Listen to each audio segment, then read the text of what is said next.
This is a Vivekananda Kendra Kanyakumari recording. All recordings of Vivekananda Kendra are in the public domain. For more information and also to volunteer, please visit www.vkendra.org.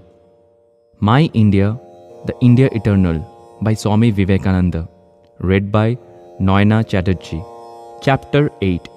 National Integration. Integration. Why? It is will that is the power. Why is it, to take a case in point, that 40 millions of Englishmen rule 300 millions of people here? What is the psychological explanation? These 40 millions put their wills together, and that means infinite power. And you 300 millions have a will each separate from the other. Therefore, to make a great future, India, the whole secret lies in organization, accumulation of power, coordination of wills. Already before my mind rises one of the marvelous verses of the Atharva Veda, Samahita, which says, "Be thou all of one mind, be thou all of one thought. For in the days of yore, the gods being of one mind were enabled to receive oblation." That the gods can be worshipped by men is because they are of one mind. Being of one mind is the secret of society. And the more you go on fighting and quarreling about all trivialities such as Dravidian and Aryan, and the question of Brahmins and non-Brahmins, and all that, the further you are off from the accumulation of energy and power which is going to make the future India. For mark you, the future India depends entirely upon that. That is the secret. Accumulation of willpower, coordination, bringing them all, as it were, into one focus. Each Chinaman thinks in his own way, and a handful of Japanese all think in the same way, and you know the result. That is how it goes throughout the history of the world. All these dissensions must stop. Swamiji amid Sikhs and Hindus in Punjab. This is the land which had first to bear the brunt of all inroads and invasions into India. This heroic land had first to bear its bosom to every onslaught of the outer barbarians into Aryavarta. This is the land which, after all its sufferings, had not yet entirely lost its glory and its strength. Here it was that in latter time the gentle Nanak preached his marvelous love for the world. Here it was that his broad heart was opened and his arms outstretched to embrace the whole world, not only of Hindus but of Mohammedans too. Here it was that one of the last and one of the most glorious heroes of our race, Guru Govind Singh, after shedding his blood and that of his dearest and nearest for the cause of religion, even when deserted by those for whom this blood was shed, retired into the south to die like a wounded lion, struck to the heart, without a word against his country, without a single word of murmur. Here in this ancient land of ours, children of the land of 5 rivers, I stand before you, not as a teacher, for I know very little to teach, but as one who has come from the east to exchange words of greetings with the brothers of the west, to compare notes. Here am I, not to find out differences that exist among us, but to find where we agree. Here am I trying to understand on what ground we may always remain brothers, upon what foundations the voice that has spoken from eternity may become stronger and stronger as it grows. Here am I trying to propose to use something of constructive work and not destructive.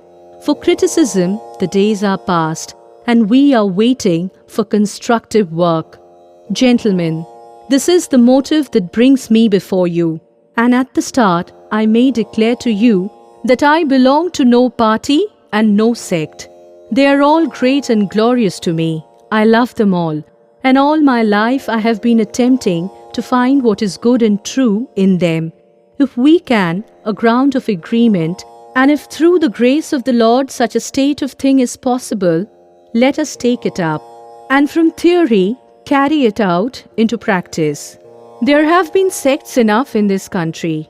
There are sects enough, and there will be enough in the future. Sects must be, but sectarianism need not. The world would not be the better for sectarianism. But the world cannot move on without having sects. One set of men cannot do everything. The almost infinite mass of energy in the world cannot be managed by a small number of people. Here at once we see the necessity that forced this division of labor upon us, the division into sects. For the use of spiritual forces, let there be sects. But is there any need that we should quarrel, when our most ancient books declare that this differentiation is only apparent, that in spite of all these differences, there is a thread of harmony, that beautiful unity running through them all? Ask a man who wants to start a sectarian fight. Have you seen God? Have you seen the Atma? If you have not, what right have you to preach His name? Let them follow their own path to realization, so long as they struggle to see the truth in their own hearts.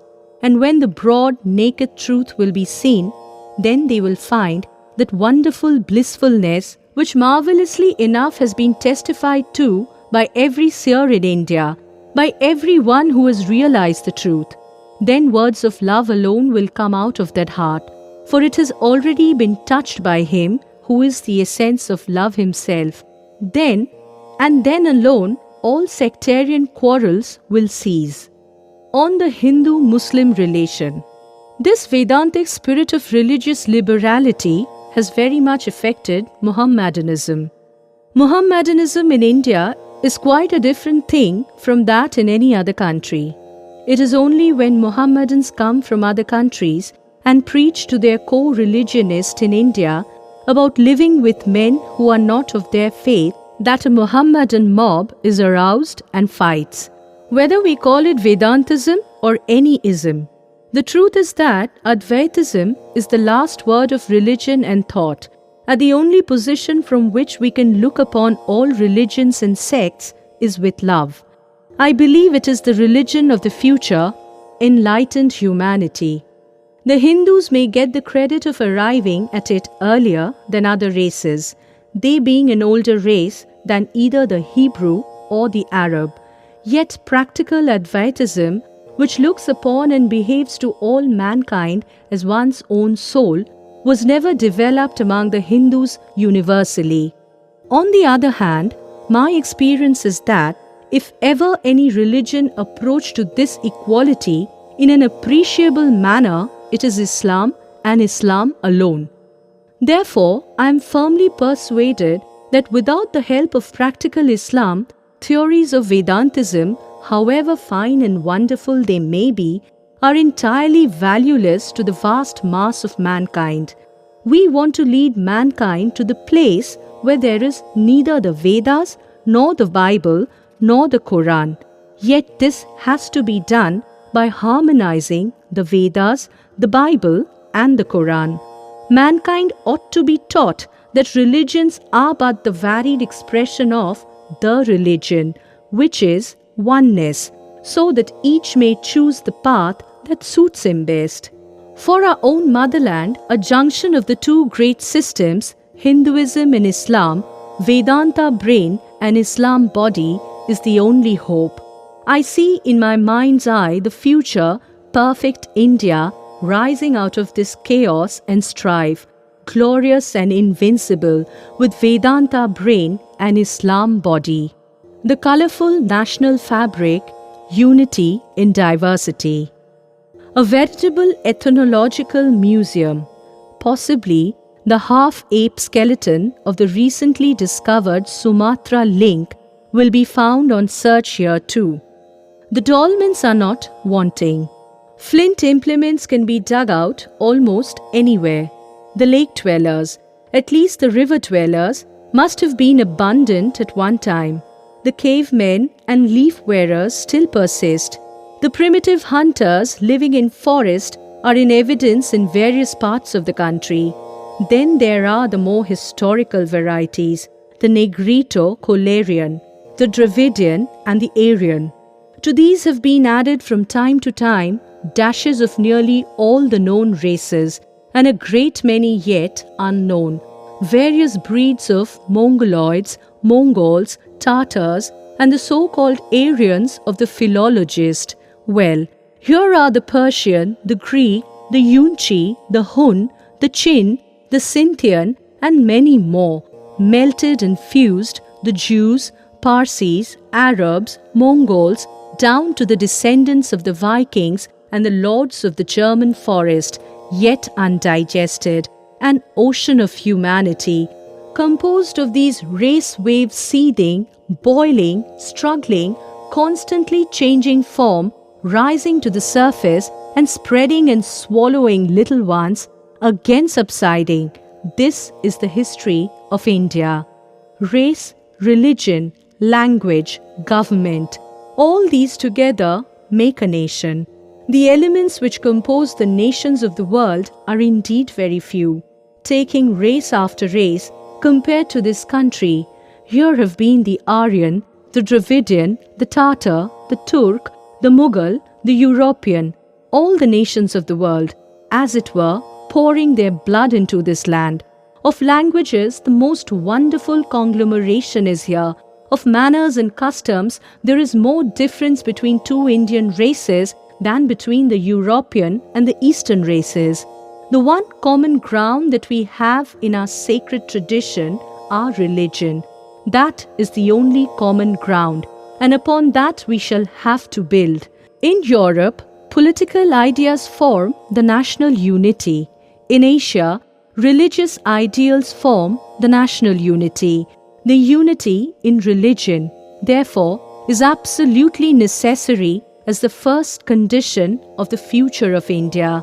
We see how in Asia, and especially in India, race difficulties, linguistic difficulties, social difficulties, national difficulties, all melt away before this unifying power of religion. We know that to the Indian mind, there is nothing higher than religious ideals. That is the keynote of Indian life, and we can only work in the line of least resistance. It is not only true that the ideal of religion is the highest ideal. In the case of India, it is the only possible means of work. Work in any other line. Without first strengthening this, it would be disastrous. Therefore, the first plank in the making of a future India, the first step that is to be hewn out of that rock of ages, is this unification of religion. For our national welfare, we must first seek out at present day all the spiritual forces of the race, as was done in days of yore and will be done in all times to come. National union in India must be a gathering up of its scattered spiritual forces. A nation in India must be a union of those whose hearts beat to the same spiritual tune. The Christian is not to become a Hindu or a Buddhist, nor a Hindu or a Buddhist to become a Christian, but each must assimilate the spirit of the others and yet preserve his individuality and grow according to his own law of growth. Sects must be, but sectarianism need not. Key to integration. We know that our religion has certain common grounds, common to all our sects. However varying their conclusions may be, however different their claims may be, so there are certain common grounds, and within their limitation, this religion of ours admits of a marvelous variation, an infinite amount of liberty to think and live our own lives. We all know that, at least those of us who have thought, and what we want is to bring out these life-giving common principles of our religion, and let every man, woman and child throughout the length and breadth of this country understand them, know them, and try to bring them out in their lives. This is the first step, and therefore it has to be taken. Let us preach where we all agree and leave the differences to remedy themselves. As I have said to the Indian people again and again, if there is the darkness of centuries in a room, and we go into the room and begin to cry, Oh, it's dark, it is dark. Will the darkness go? Bring in the light and the darkness will vanish at once. End of Chapter 8. My India, the India Eternal by Swami Vivekananda. This is a Vivekananda Kendra Kanyakumari recording. All recordings of Vivekananda Kendra are in the public domain. For more information and also to volunteer, please visit www.vkendra.org.